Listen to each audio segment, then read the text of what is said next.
oftentimes the people that do the interviewing don't get interviewed. And so it's Chisomo's time. But it does also make me think about my own upbringing, growing up without a father, and did that have an impact on me?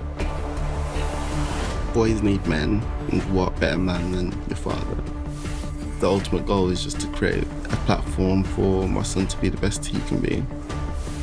Pandemic was like a baseball bat to the head. Regret is a symptom of not being satisfied with where you are in life. You need to be comfortable with the decisions you made. No, you're really talking to me today, seriously. Yeah. Lately, I've been thinking about life and its meaning. Welcome to Find Your Greatness podcast. Yes, sir. Yes, ma'am. So we're actually doing a switcheroo this time because normally Chisomo would be the one that is interviewing and introducing his podcast. But what I think is so amazing is oftentimes the people that do the interviewing don't get interviewed. And so it's Chisomo's time. Yes, sir. No, thank you. I've been wanting to be a guest on one podcast for literally forever. And there's a rapper called Nas who has a line saying, "Never on schedule, but always on time." Hey. And I feel like that's just the mantra of my life. And I feel like it could be the mantra of your life. Definitely. Our time is definitely aligned. Yeah, man. So for those that don't know who Chisomo is, because to me, you're very multiple disciplinary creative, in my opinion, multi-hyphenated. And so how would you describe yourself? Who is Chisomo? That's an interesting question because I ran into someone I knew back in the day, probably a couple months ago now. And they asked me, what do I do? And I was just like, I'm a father. That was it. I feel like since I have my son about, it's 10 months now. Like, I feel like that is that is who I am. Yeah. Who I am. And everything is secondary to that. Yeah. But in terms of you talking about creatively, I've dabbled in lots of different things over the years, bit of photography, bit of video, bit of music. But I don't know if I could, at this point, use any of those labels because I don't feel like I'm as deep in any of them, if that makes any sense. I know, that makes perfect sense. And she's almost being humble. Okay, when he says dabble, he's not dabbling, guys. He's deep. He's one of the most technical people I know. He makes the beats, produces the beats. Great taste of music because we obviously share it. So, and film, photography. Yeah. And I feel like I've watched your journey and I actually don't think it's an unusual one. I think so many of us have so many, I think creativity is almost like a way of life. And almost like a mindset. And we normally don't have one outlet of expression. So to see that you can just do all of them, all the ones that you find interesting, just makes perfect sense to me. Even though you might have seasons where you're probably more in one, eventually they kind of all come together and you kind of draw them all in. But in a way, that's the catch-22 of it all. Like, I feel like where I've struggled is having too many interests, being good at multiple things. Yeah. I mean, good is relative, but having some level of skill at different things, your attention's just dragged left, right, center. Whereas, let's say I just done music my whole life and I was just a musician, and I focus all this energy that's been spread into one thing. Yeah. You see different results. So there's pros and cons to dabbling, as I say. There is. But I think there are obviously some creatives that are only one. But I think it's quite unusual. Like when I think of the greats, they're all doing multiple things. Dancing, singing, music. They have probably maybe one focus. But they're bringing multiple creative skills together. I feel like you start focused and then you spread. So if I don't know why this guy comes to mind, 50 Cent, started as a rapper. Yeah. And once you get to a certain level, then you spread your focus on this business or that idea. He's acted in films or whatever it is. Aaliyah, same. Incredible actress when she was around. Incredible musician, Yeah. dancer, like you say. Yeah. But it was the music initially. That's so, true. Or I'm trying to think if anyone's gone another way, done acting and they went to music. But And people, you focus on one, that's get true. really good at that. That thing and then- blows, whatever that means. And then, yeah. And then you can then you dabble in the rest. Yeah. Yeah. It's true. I can hear that actually. And I think it also leans into things about creativity. If it brings you like financial security, then you might then spread and do other things. So it's kind of like a mix of all of that, really. But that makes sense. But actually, going back to what you're saying about what do you do, I always say there's two answers to that question for everyone. Mhm. There's what do you do for money, Mhm. and what do you do in the sense of what makes you tick, what keeps you going, Gives and you I think, life. Yep. unfortunately, the two aren't always aligned, and it's trying to juggle the balance of the two as well, of, like, say, financial stability versus what makes your heart tick. Exactly. Yeah. And I think that's the challenge. That's definitely been my challenge. That's a challenge of a lot of creatives until hopefully they can bring it together, or they just build separately. And then when that's good, they just carry on more with the creativity. I think as time goes on, I just learned that it's just the most important thing is just never to give it up, especially the heart singing, ticking one, because without that, what is there really? You got no refuge. No. You're just in the rat race. Exactly. In There's this no hard, safe cold place, life. man. Yeah. Exactly. And that's not what a creative person is here to do. Okay. So we know a bit more about you. So when I think about you, Chisomo, I also obviously see as a creative, but I also see as a very deep and reflective thinker. And I think that's how we connect really well. And I never forget one thing you told me, which was a light bulb for me, which was that I think God speaks to me through music. And I would love for you to expand on that a little bit, because once you said it, I was like, yeah, that happens to me, but I'd never put words to it.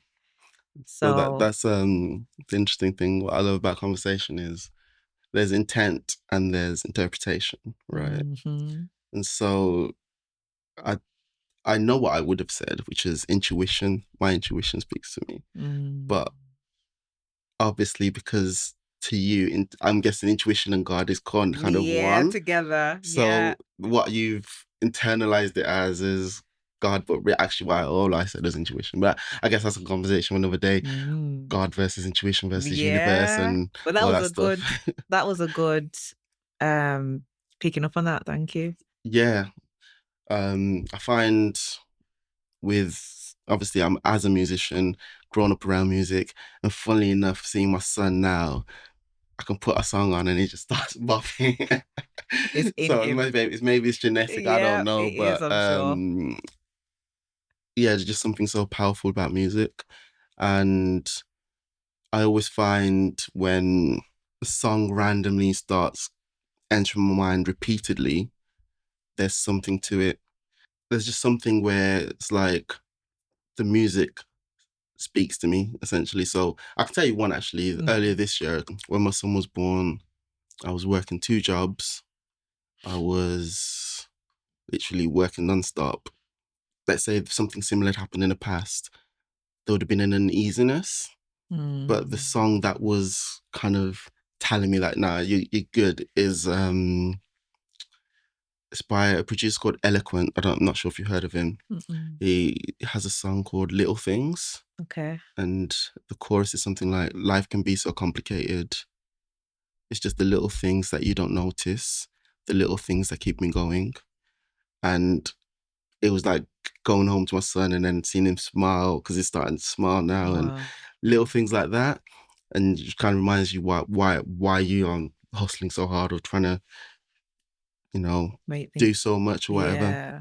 But it makes sense though, because it's like, it's intuitive, as you said, right? So it's when in need of it, that's when it comes. But I love that example of the little things, and it was almost like a celebratory song in a way, even though you're working so hard and you must have been exhausted. It was like the little things from your son, and then the song reminding you, let's focus on the little things, because we'll get through this. Yeah, it's really beautiful. And you've touched on fatherhood. So I Mm. think that would be the nice next topic to talk to you about. How has that kind of shaped you? I know you're a new dad as well, so I find that really exciting because it's like everything's new. Yeah.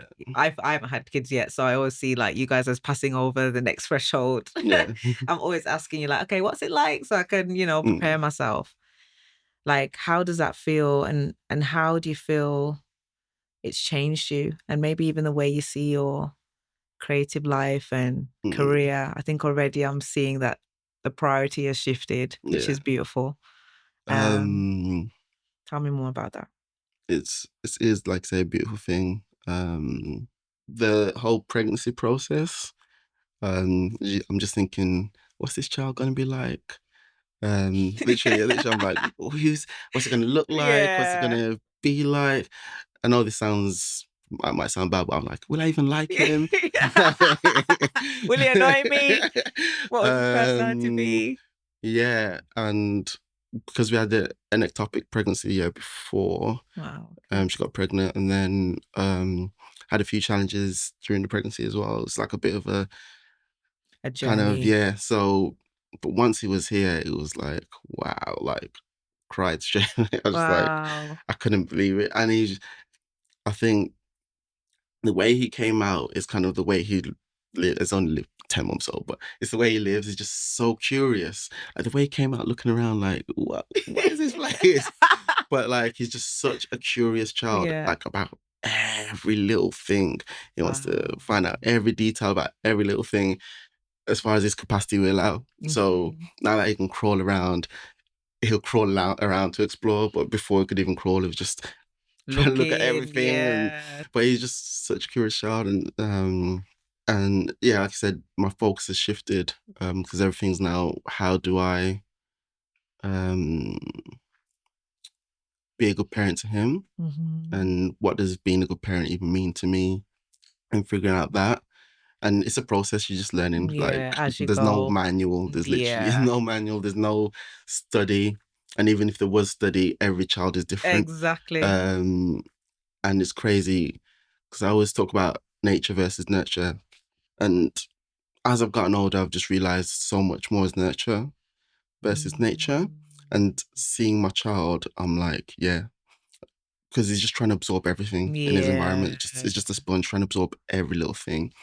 And it shows you how powerful nurture is, and How putting your important child it is. in the right environment to the best of your ability, and what outcomes that can possibly lead to in the long term.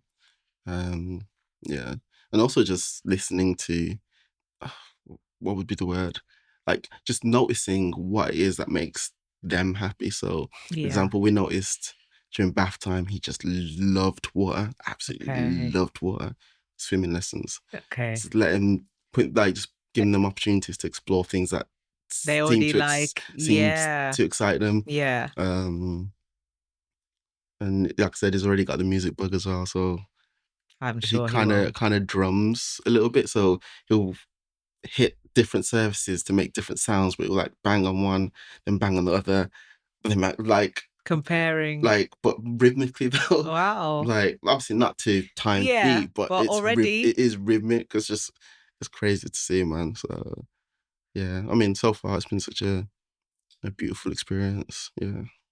it sounds amazing. But it does also make me think about kind of my own upbringing in a way, Definitely. and growing up without a father, and did that have an impact on me in any way?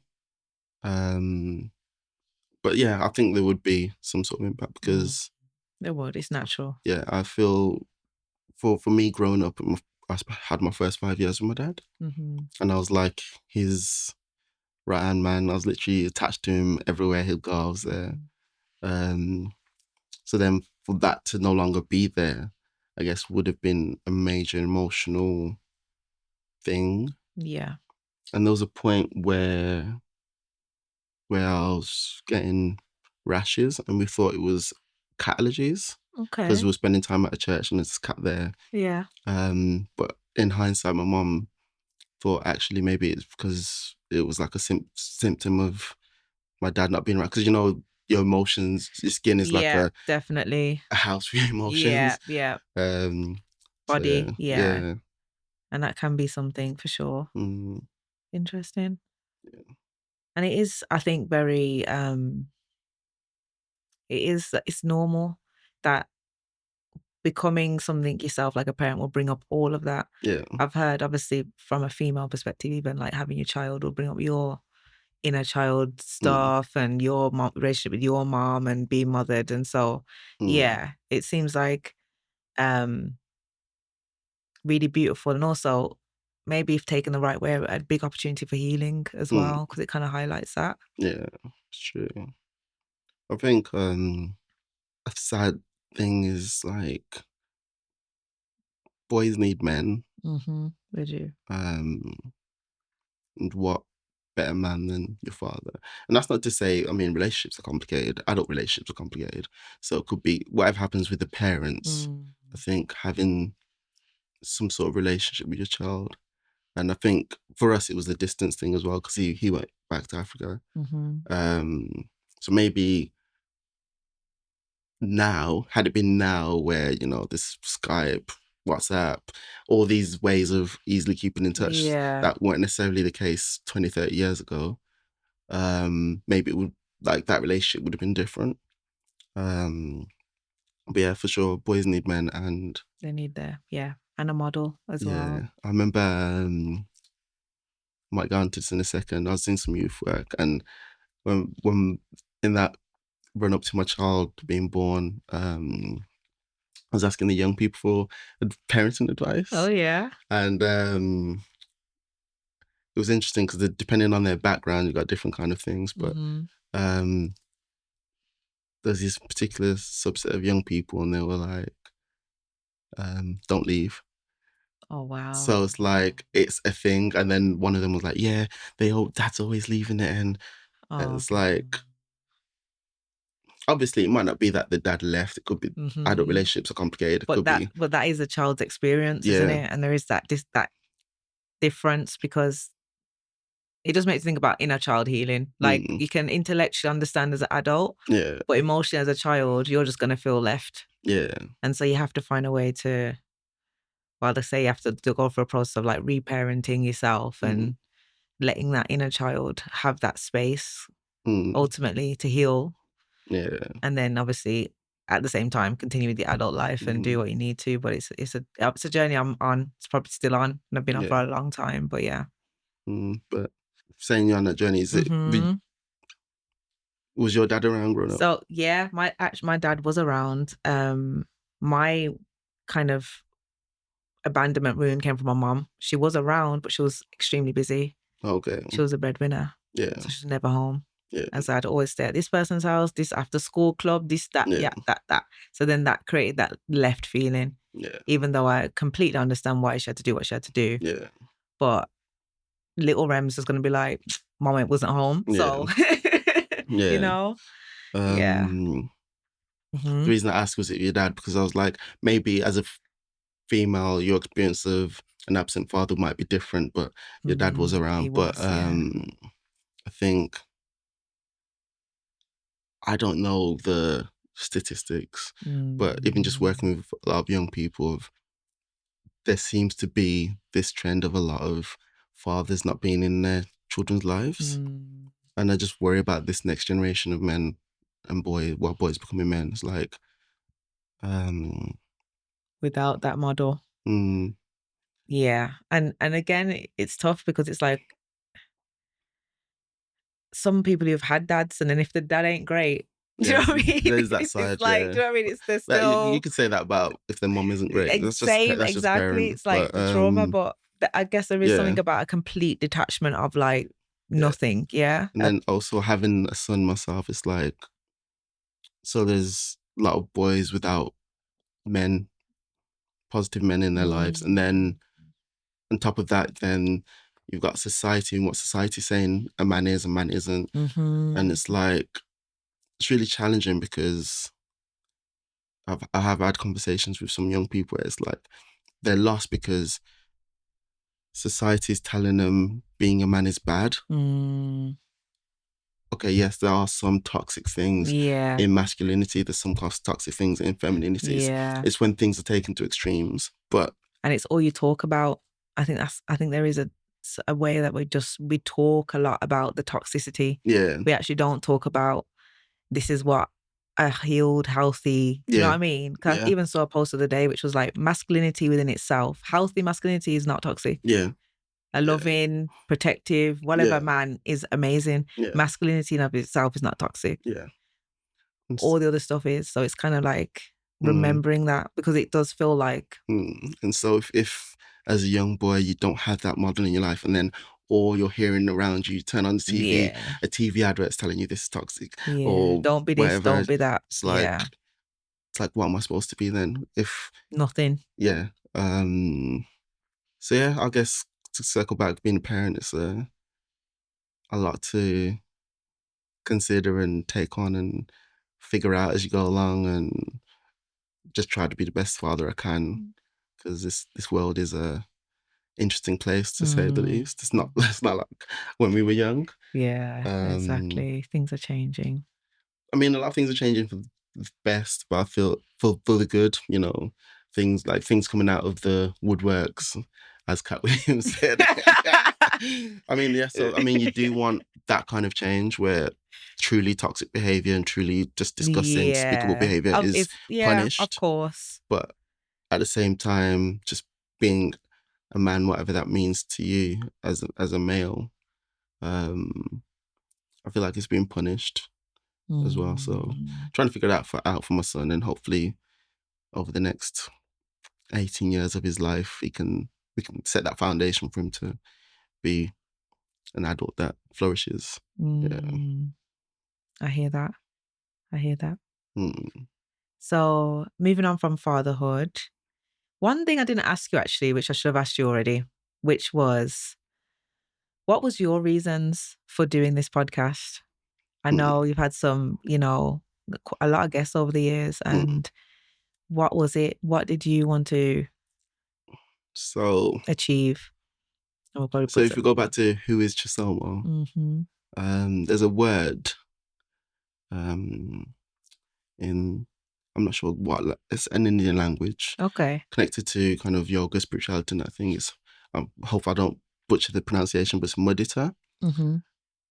And what that means is, it's the exact opposite of Schadenfreude. So it's getting joy from other people's happiness. Okay. And I feel like I have explored where does that come from for me, and I think it comes from my mom. My mom was always a very giving person, very loving person, and I feel like that energy has just come from my mom. And I just want people to flourish. I want people to be the best versions of themselves, and if I can help them in any way, I want to be that for them, because life's just full of challenges, and Find Your Greatness specifically is about, despite those challenges, overcoming and discovering what it is that's great about you. I love that. So yeah, I think initially I'd wanted to start it for absolutely years. Yeah. Initially, actually, I wanted to do life coaching. So this has gone back over 10 years ago. But I discovered very quickly that I'm not very good at compartmentalizing. So I will take on other people's troubles, yeah. I can't leave that at work or home. Yeah. So I mean, obviously therapists have therapy as well. Yeah. But even then, it can be a lot depending on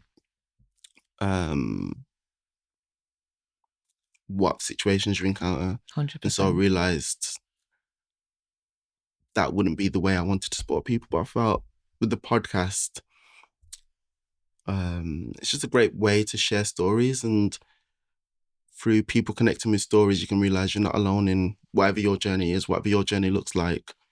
You're not alone. Other people have gone through what you've gone through. Other people have overcome things. And you can get a lot of insight from, and encouragement and inspiration from other people. And also, to circle back again, about Who's Chisomo. I think Who's Chisomo is slowly trickling out. Yeah. My tagline, so to say, Mhm. is I create and inspire. And I think that's kind of like the podcast is that storytelling is that it's creating and inspiring. Inspiring. That So I makes think sense. like with everything I do, I think that's the guiding principle is Yeah. create and inspire.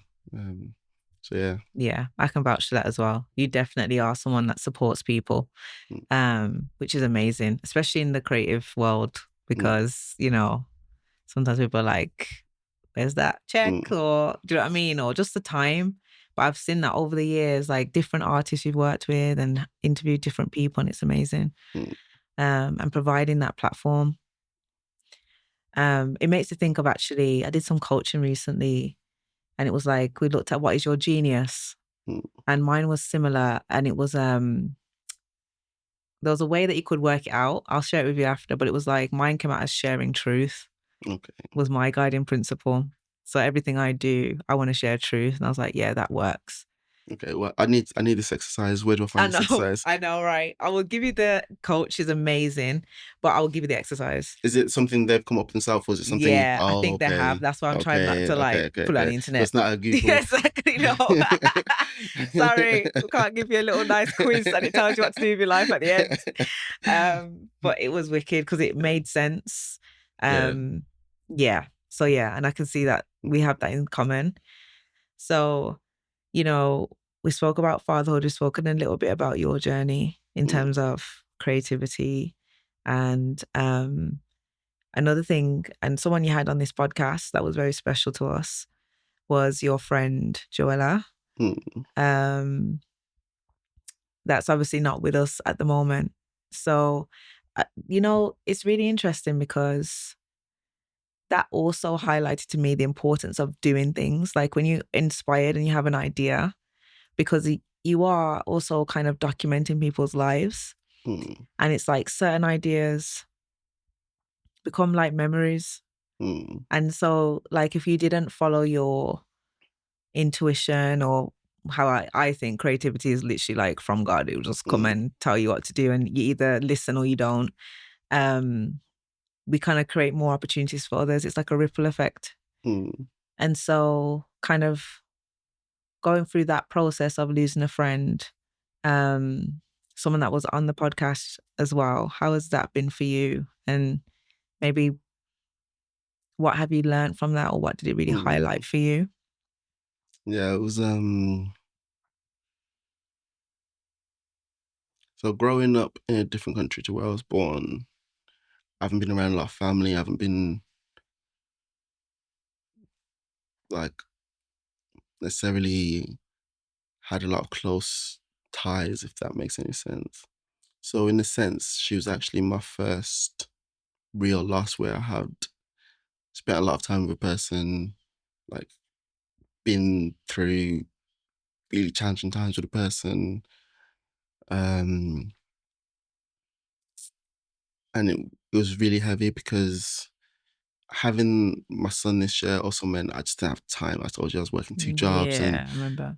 And I'd always been like a rock to her. Well, at least that's what she would say. And so in a way, I felt like I'd abandoned her. Even though, I mean, cognitively, I'm aware I haven't. But yeah. So for me, it was like, could I have done something, or could I have been there for her more? And I've kind of internalized that for a while. But speaking to her mom did help a lot, because I never really officially met her mom. Wow. Okay. Until she'd passed, unfortunately. But her mom was like, as soon as I told her mom my name, she was like, Chisomo, you're Chisomo, oh my gosh. And she really lit up, and she was like, you did everything for Joellah. And she was telling the person she was with, like, he would turn up for Joellah when no one else would turn up. He was there. And she was like, you probably understood her better than anyone else. Wow. And so the friendship was really acknowledged and appreciated. Yeah, because you don't really know until you hear someone. Exactly. You know what I mean? That's, especially from my mom. So she must have been telling her about you and your friendship. So but in a way that did make things a bit lighter. That you had a positive impact. Yeah, and also her mom's perspective on things. She said something like, if Joellah was anything, she was considerate, and that's definitely it. So she would have understood that what I had going on. And yeah, Joellah was just such a beautiful soul and Yeah. very misunderstood. Very, very misunderstood. I feel like being at the funeral, I feel like the running theme seemed to be regret. I mean, that's going to happen whenever anyone passes, but I feel like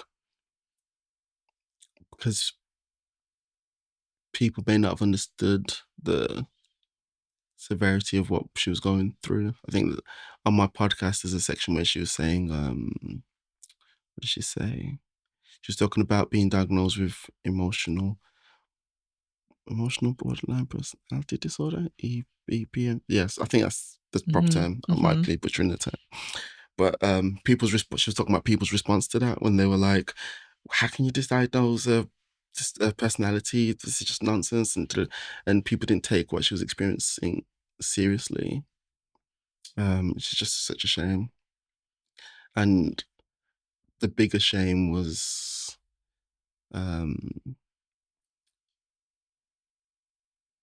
she was so loved, but I don't think she realized how loved she was, which is always the shame because hundreds of people turned out for her once she had gone.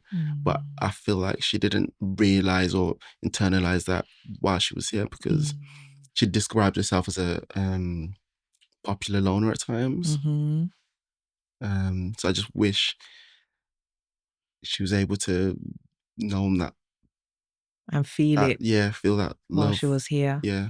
And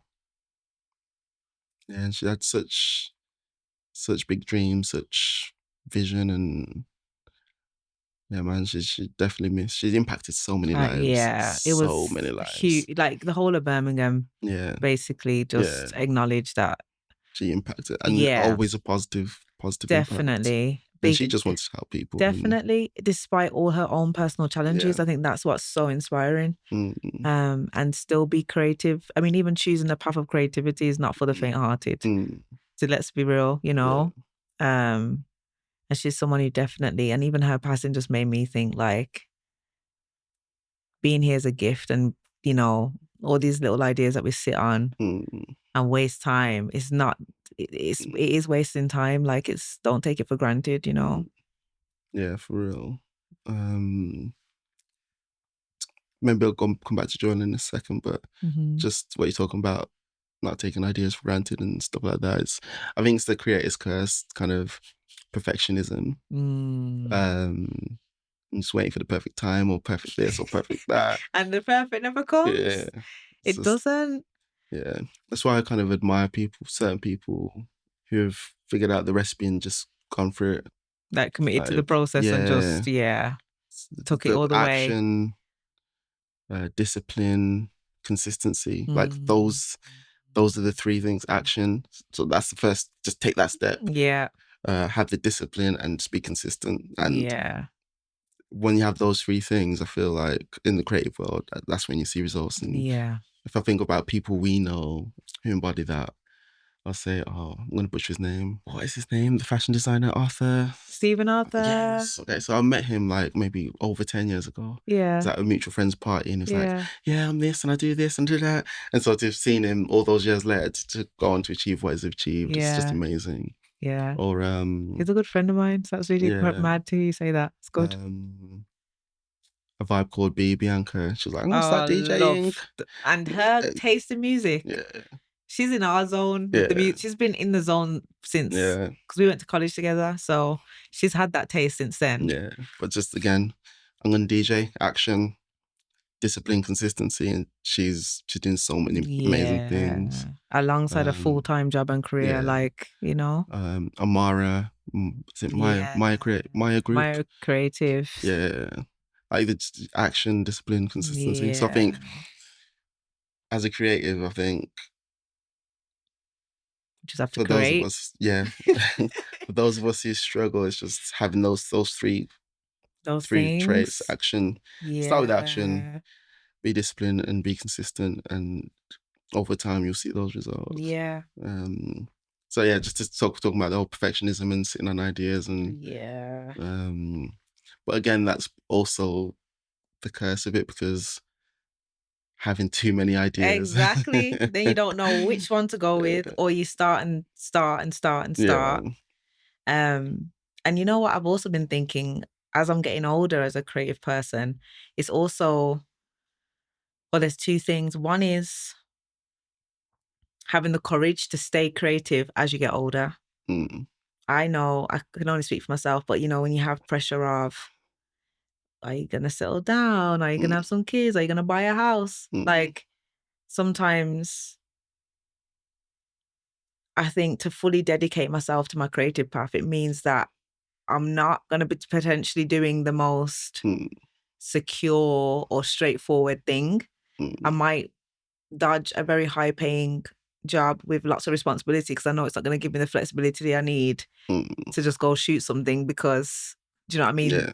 The spirit takes me to do it. So I think it's hard to, as I'm getting older, it's not harder, but I know I need to do more work in terms of like, nah, we're not going to give in to that kind of social expectation, and we're still going to stick with this.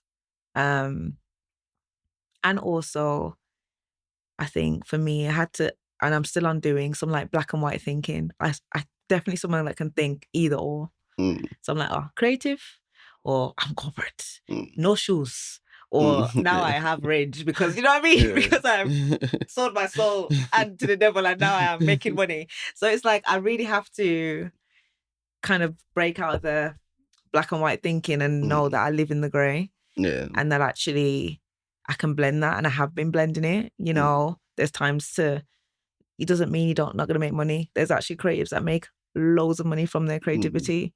So it's like breaking those old programmings. And they always say that millennials struggle with this because we're kind of generation in between, whereas Gen Zs are like, F this and just go live their life and do what they're doing. Whereas we're kind of between that kind of more traditional thinking and that more new age of let's just that's harness the technology and the internet. That's something I've debated with myself for a long time, which is very weird debate to have with yourself. But I've always said, was I born 10 years too early or 10 years too late? I feel like 10 years earlier, I would have been coming of age at the precipice of a lot of technological stuff. 10 years later, I would have been coming of age at the precipice of a lot of the kind of the social stuff. Yeah. I feel like I would have thrived on either side. Just not this one. Yeah. But yeah, it's really interesting. Yeah. It is. And also to be a bit of a trailblazer. I think, you know, when there's a word for it, like when you're early on something. Actually, yes. Yeah. Like that's a thing. And if I think a hard place to be is where you're early on something, but you didn't continue the thing you're early on. Yeah. Because if you're early and continue it, kind of think of like the YouTubers, So, you'll get your big win because there's not many of you in it. You're consistent. Yeah. So it's in 2009, I think, around then, I want to start doing kind of YouTube-y stuff, vloggy stuff, all that kind of stuff. And I've realized more recently, so I probably wasn't aware of that at the time, but I've realized more recently that I'm extremely sensitive to, let's say, opinions. Not opinions. It'll come to me what I'm sensitive to, but essentially, I'd put together this website thing, and someone had decided they would be helpful and comment and they said something along the lines of, what's the, I don't know exactly what it said, but the takeaway was, what's the point? No one's going to care about just you need like something to market it, or I can't remember exactly how to word it. But then if you looked at the next 10 years, that's all it was. Yeah, people just being themselves in them house and by themselves. Yeah, and people buying into that authenticity of there's nothing more. It's just, this is a person and whatever this person's selling, or not selling, but whatever it is about that person's authentic, I'm gravitating towards. Yeah, But anyway, that little short comment, I think it just lingered and it kind of put me off. doing it. But that's something I've learned more recently. Like, I'm really sensitive to, because it's just a small comment. Why would one small comment Just stop me from? listen, you're not the only one though, because as I keep saying, I think it takes courage to be creative in the first place. It really does. Yeah. Like, you know, you think differently, you're not doing what status quo is doing. So to do something and create it and already kind of be fighting doubts, and then the doubts of whether you can do the thing that you're even trying to do. One little comment it sometimes is all it takes, because it's like, even I think about my degree, I wanted to do psychology. I had one random auntie, this wasn't even my immediate family, Chisomo, say, oh, you're going to do Mickey Mouse degree. I changed my whole degree to physiology and pharmacology. You know for what? one far auntie that I don't even know. You know what? Like, this is just going on a tangent, but in a way, you telling me that makes you make more sense to me. In that you don't present as a scientist. If that makes, I don't know if that makes sense. If that makes sense. But obviously, but, you know, anyone can pursue anything. Of course, and I'm bright, I've got capacity, but again, it comes to like, I think, what are you supposed to be doing, you know? Yeah. So, carrying on. So let's go to a little bit about identity, heritage. So I know it's silly, but I didn't know like a lot of your heritage till more recently. Obviously, you have the name Chisomo, but tell me a bit more about being born not in the UK. Do you feel like that's informed your journey in any way, or your upbringing? I know you came when you were quite young. Yeah, so I came when I was 4, and it was different, to say the least. I remember experiencing my first time being cold, like in terms of like ice cold, when your hands are just like. Lord. I remember because we played outside in the snow and it was all fun, and then came back in and my hands were just tingling and burning. I was like, what is this? But it's just, yes, totally different experience, environment. And what country were you born in? Malawi. Yeah. And what I find interesting growing up as well is like being African. Back then, it wasn't cool. It wasn't sexy. But it's also really, now I'm older, looking back, it's just the most mind-boggling thing, because at the time, I don't know if it's specific to Birmingham or other parts, Caribbean people just were not fond of Africans. I know, it was so bad. And to experience, I mean, I guess you can call it racism from other black people. Yeah, like, self-hate, really. Yeah, like, you Africans. I know. Like, wow. So that was bizarre to me. Internalized racism, basically. Yeah. I know. But well, not to defend us Jamaicans, but there is kind of two types of thinking, isn't there? It wasn't like across the board, but I guess but it was. Some kids must have learned that. I remember it in school, 100%. Yeah, 100%. And then I feel like now it's completely different. Obviously, just the rise in racial pride in general. I think Black diaspora is just amazing. Afrobeats and piano, like all these other African countries having been in the spotlight, basically, which in effect kind of makes it cool and makes it popular. And then, you know, all these grime artists that back in the day said they were Jamaican are actually like Nigerian, and they're telling us their real name, and it's amazing. Yeah. And then I remember, like, I went to uni and then I was getting teased. I'm called Jamo because I'm the only Jamaican. Oh, really? Jamaicans don't go to uni because we're dumb. Do you know what I mean? So it was just like the back and forth, right? Yeah, wow. Okay. But it's all nonsense. It shouldn't have been happening. But I definitely remember that in school. It was like an insult to be called African, which is just crazy. It is. Do you feel like the Malawian culture gave you, like, what did you get from it though? I don't know. I always feel like it's just richer not to be born in the UK. Well, personally. For me, because I came here so young, it wasn't ingrained like that. But I guess, again, just seeing my son, I do feel like the first 4 or 5 years of your life there is something underlying that must be there in terms of my guiding principles, something underlying in there. But I can't think of exactly how it would have shaped me, other than being in a new country and obviously how my mum directly would have shaped me, I guess. So a lot of African music at home. Because my mum really loved music. That's probably where I got my love for music from. But yeah, I feel like I did all my growing up here, to be fair. Yeah, that makes sense. Also, like, having a different name is quite interesting as well, because no one can ever say Chisomo. So, and the reason I say it's interesting, because more recently I've met other people with interesting or unique names who can't stand if someone says their name wrong. Whereas for me, it's like, okay, I understand. Even as a young child, my name is different. It takes a while to register to say something new. But I find it interesting where I hear people say stuff like, "Oh, don't let no one mispronounce your name," and blah, blah. Yeah. But it's just, if you go to a different culture, you might struggle with their names. If you went to China, I'm sure none of us could say a lot of the It's Chinese so names, true. just because the They're just tongue's different. different. It's just Yeah. different. It takes a while to register.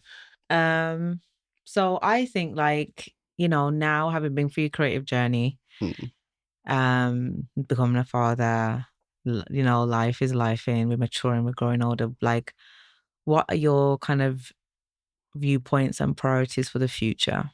Like, where's your head at most days? Do you still think about what you want to create? Do you think about more about your responsibilities?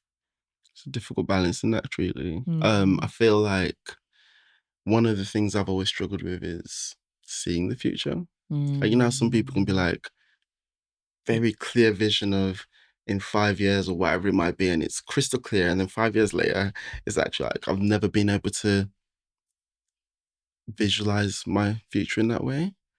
I've always been a very much a go with the flow kind of person and see where we end up kind of person. That's not a bad thing. It's just kind of who I am. And so I guess from where we are now is just to continue tackling whatever obstacles arise, and seeing where that takes me. Again, just the ultimate goal is just to create a platform for my son to be the best he can be. So I think sometimes we think that we have to be everything, whereas actually, from the way I see it, is you just want to take one step further than your parents took, so that your children can then take one step further than. And so I'm just trying to be the best I can, so that my son can be the best he can. Whatever that looks like in terms of what I fulfill or don't fulfill, or achieve or don't achieve, time will tell. But as long as my son can achieve what he needs to achieve, like, that's kind of where I am. That's a measure. Yeah. Yeah, going back to what you're saying about kind of living in the grey as well, in the black or white of things.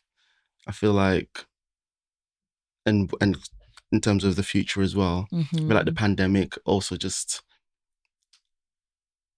kind of, I was talking about being really sensitive to setbacks and stuff like that. The Yeah. pandemic was like a baseball bat to the To the head, yeah. There's lots of things I wanted to do or was just starting to do, because I just started to kickstart the podcast at that point. Actually, I did January and I did February, and then March was down. Damn. So it literally got shut down at that point, and then it's just literally 2 years of uncertainty, and my brain doesn't really deal well with uncertainty.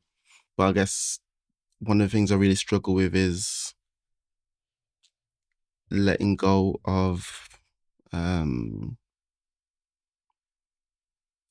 phases of life. Because I often joke that I peaked at 16. I feel like that was the best version of me. Just think about it. You got no responsibilities and your mind is free to just be everything it wants and can be.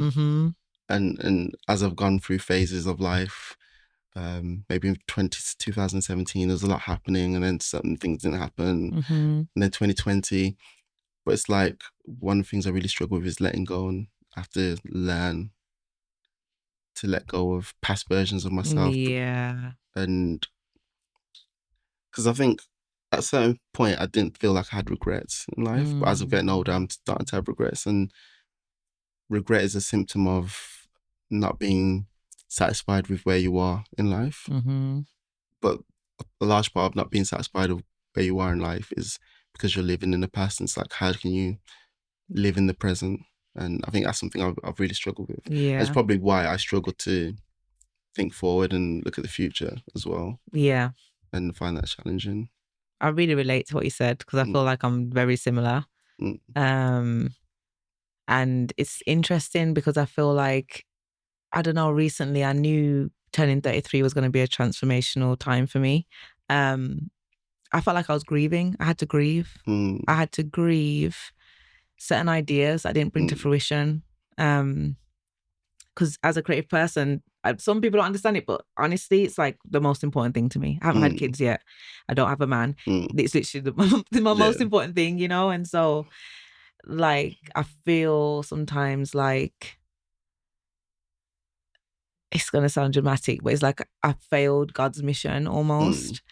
And it's like, yo, and I've realized I went through a process of grieving because if I didn't grieve, I wasn't going to make any new moves or choices until I'd done that. Yeah. And that is like something I started 4 years ago, haven't picked up since. And who knows whenever that will become a thing. So it was like, I have to grieve it for now. Yeah. So that I don't keep carrying it with me and I can move forward and say, okay, well, what we're going to do now from this moment, from where I am now, what do I need now? Yeah, this is probably what I need to kind of embrace as well. Because people don't understand, well, may or may not understand, like, your art is a piece of you. The things you create is a piece of you. And talking about grieving, I think it's 2019, I had a major data loss.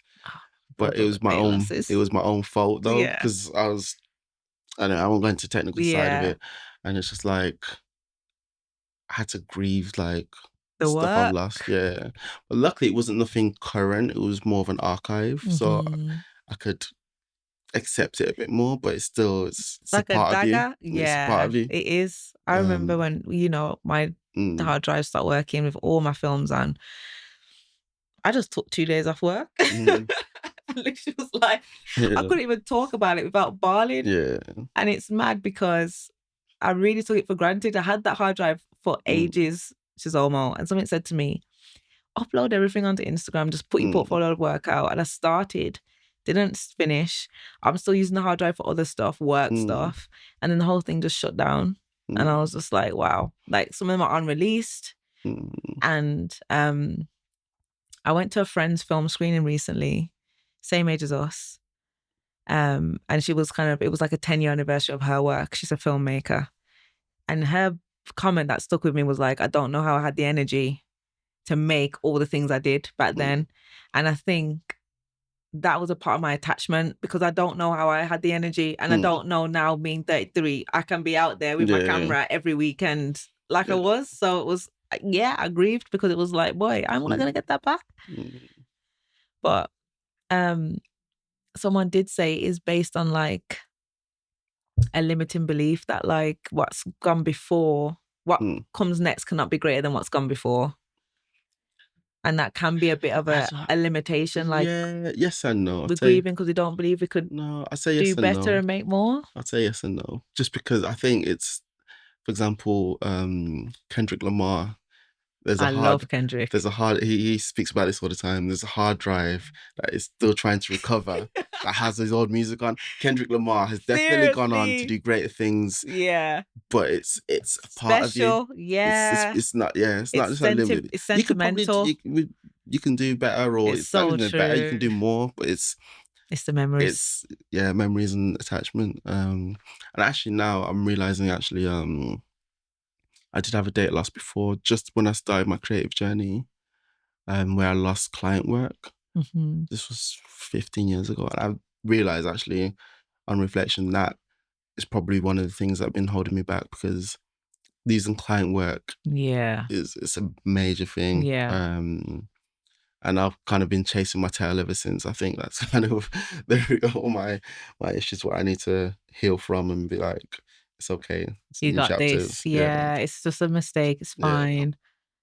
But yeah, you was talking about earlier about the challenges of being a creative, and one of the biggest things for me is just the self-imposed overwhelm, because ultimately, I mean, I've got these ideas, I'm working on these projects I'm working on. It's kind of self-imposed, but like it still can be overwhelming when you have so many things.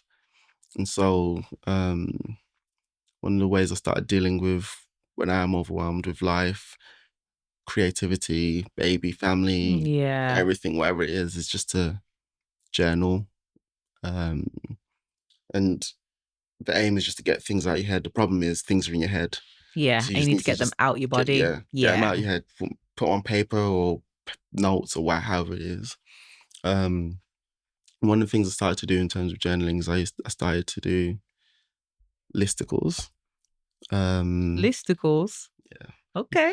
So I've got a couple where it's like I go back to when I need reminding of who I am. I think one's called My Mantras. Love that. And one's called Epiphanies / Guiding Principles or something like that. Actually, I'm going to open them up because I'm going to... I've never heard of this, so this sounds really good to remember who you are. I love that. My mantras come up first, so let's see. What are my mantras? Okay. Talking about music, 2 of them come from music, actually. Okay. There's an artist called Lyndon David Hall, and the chorus is, "Who says it's not possible? You're untouchable, unstoppable. No such thing as an obstacle. That's the way it is." I think that's just such a major mantra for me. When I feel like I've hit a roadblock and things are getting hard, I just need to remind myself, like, you got this. That's a dope mantra. Yeah, it's just a chorus from a song. And it rhymes. It's a chorus from... I mean, that's the power of music as well. So like, and obviously with Be You, there's greatness inside you, be the best you can be and find your greatness. So that came from, I'd always been saying find your greatness. And then I met this person at like a coaching seminar, and she said this is what she said every morning to her 5-year-old: "There's greatness inside you, be the best you can be and find your greatness." And at 5, he did like a 5-mile walk for charity. So 1 mile for each year of his life. But it just shows you, like, when you hear these, even at your early age, when you're hearing these mantras, these positive affirmations. It really is. And it instills so much into you. My other one is Children of Zeus. That was it. I like that band. I have a song called Balance. And it's just the opening line: "Everything I do is for the balance." And so it's like when I feel unaligned, again, just remind myself, everything I do is for the balance, and realign. And then the last one was the one I was talking about earlier: life can be so complicated. It's the little things. So, yeah. So I have the mantras that I just revisit when I need to just get in tune. And then I had my my guiding principles, lessons, and epiphanies. And I think these I need to revisit as well a lot, because sometimes so this is more about who I am, remembering who I am, and sometimes I feel like I do forget who I am. You know, you're a writer, you know. There's writer on your list of multifaceted I creative was once things. a writer, once in my youth. You can't not be a writer. Once a writer, always a writer. I mean, yeah. You are. I don't actively... I don't really write songs anymore. I don't actively write. Doesn't matter. You write lists and epiphanies. But this is just things that I've... Some of it I've come up with, some of it I'm taking from places. I know, but only writers... This is what a writer does. Yeah. We love words. Like, it's important to us. Yeah, that's true. So these are in no order. There's quite a few of them, actually, but this is something I need to... And when we were talking about perfectionism and stuff like that, this is something I always need to remind myself. It's so simple. Work with what you got and make what you got work. And like, I went back to Malawi in 2010 for 3 months, and that really drilled it home, because they were doing so much with so little. Yeah. Like, they were doing so much with so little. And it's like, what excuses do we have sometimes? Absolutely none. Like, I know. Buy the next thing instead of just do the thing that you know you're meant to be doing. I know. It's like a form of procrastination almost. Yeah. this was one of the epiphanies I had that kind of made life make sense to me. So it's not necessarily that I live by this, but it made other people's life make sense to me, if that makes Mhm. sense. So life is too short to sacrifice short-term happiness. So I think, I'm not sure how you grew up or raised, or Mhm.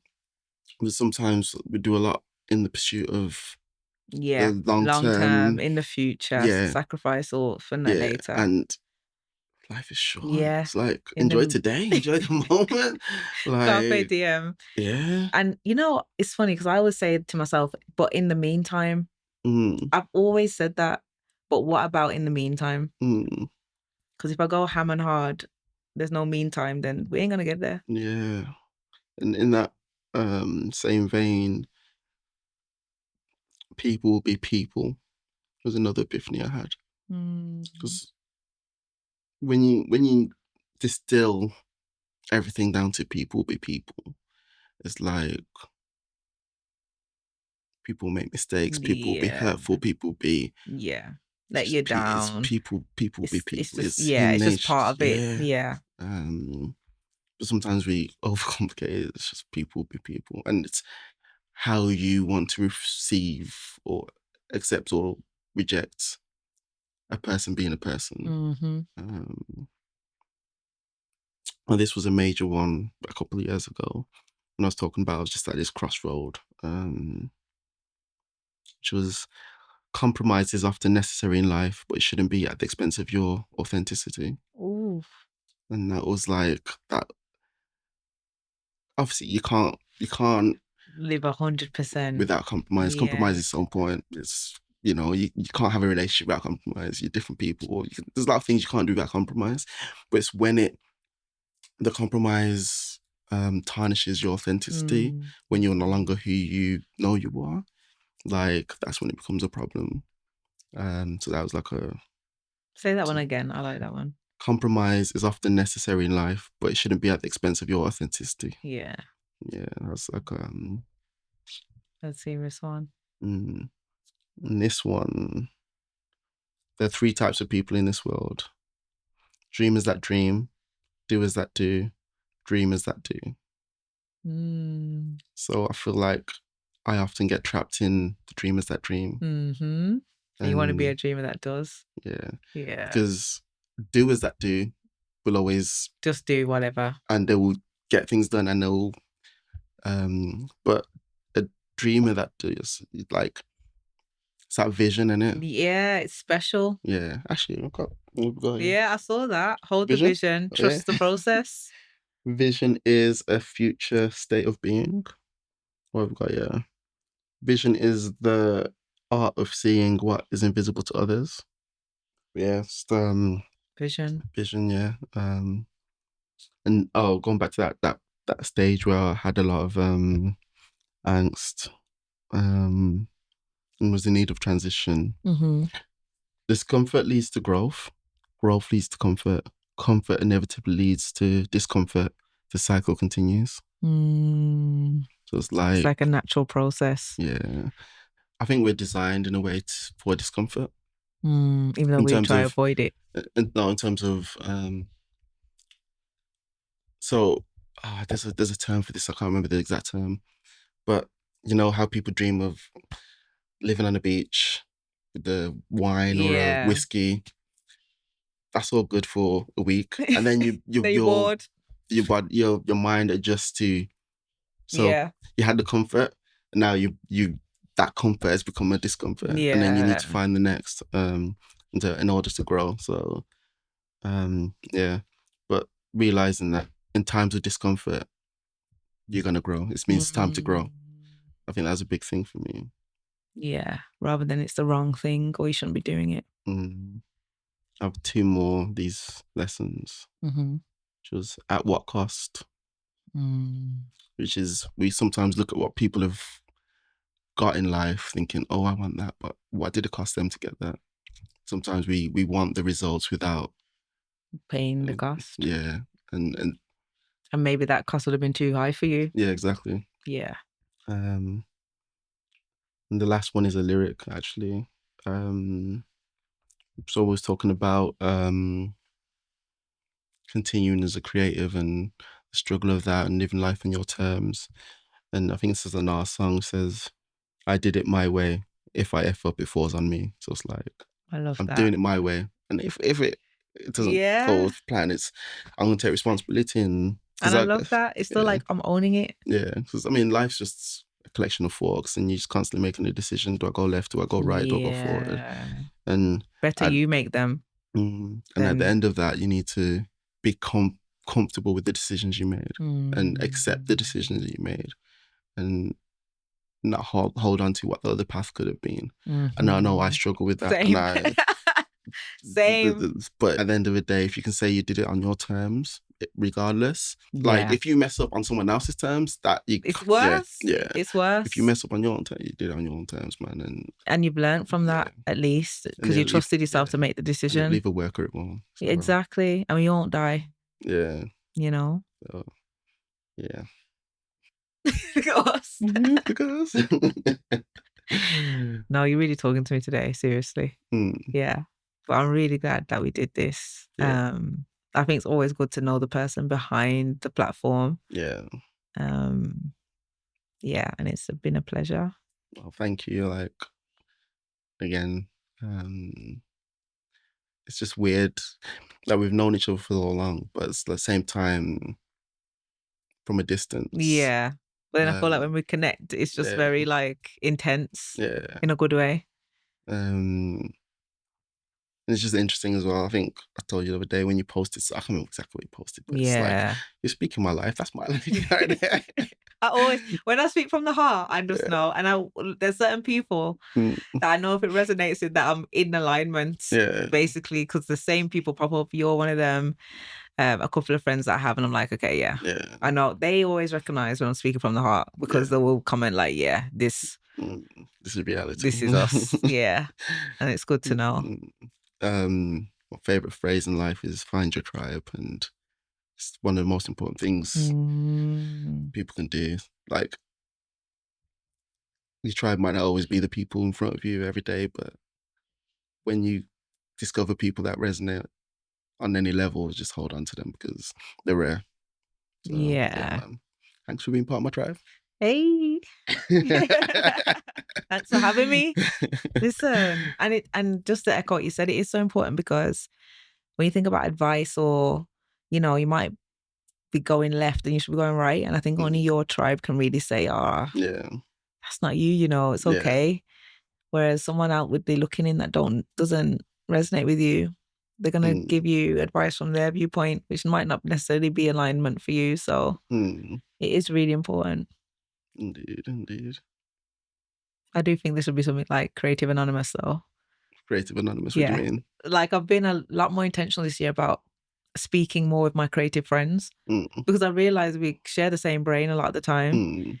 Sometimes I don't think creative people talk enough about non-creative things, just about the experience, the journey, you know? And I would spread that thinking to like anyone that's doing out of the norm, entrepreneurs, or it's a similar mindset. Like, you're just gonna approach something differently. I think we need each other. There's actually a episode I want to watch of Pharrell, and he was talking about something. I've always loved Pharrell Williams. I had a crush on him when I was younger. Any girl your age. Listen, I loved him, but like recently I really heard him speak. I need to find the clip. I'll send it to you, but it was a whole nother level. And I knew he was on that level, but I just never heard him articulate it before. And I was like, okay, cool. I mean, for me, I probably because I loved him as a producer growing up. I've literally heard every interview. Oh, really? Yeah. Okay, so you know him. I probably might have heard it. I don't know. We'll see. Yeah. But it's like, it's the mindset and the thinking. It's so interesting. Well, yes. Well, thank you. Well, thank you for interviewing me. Thank you for having me. Or you're having me. Which way? I know. Having each other. My pleasure. You know. Yeah. We normally close with a question, which is, what would you say to your younger self? Ooh. How about we both answer it? Okay. Do you want to go first? Okay. What would I say to my younger self? How to word it? It's like, you're better than you think you are, Mm. which is to say you have everything you need to be everything you need to be. Mm. But I think, sometimes you have those seeds of doubt. So you're better than you think you are. 100%. Mine's similar. I think it is like trust yourself. Mm, You do know what you're supposed to be doing. mm, Yeah. I think growing up I was very open to like advice. I knew what I was doing. I didn't need it. yeah. And every time I followed my own, it's worked out great. Mm. So Actually, I think that was something I would tell my younger self as well. yeah, trust your own like pulls and nudges and what is it, like go down that road. Mm, It always turns out well. amazing. So as the interviewer, where can they find you? Oh my God. Where can they find you? So you can find me. I'm mainly active on Instagram, probably too active. But it's at the _Romani, which is REMANI_love.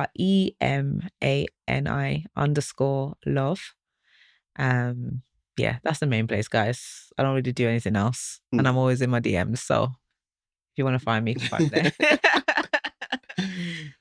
Peace. Bye.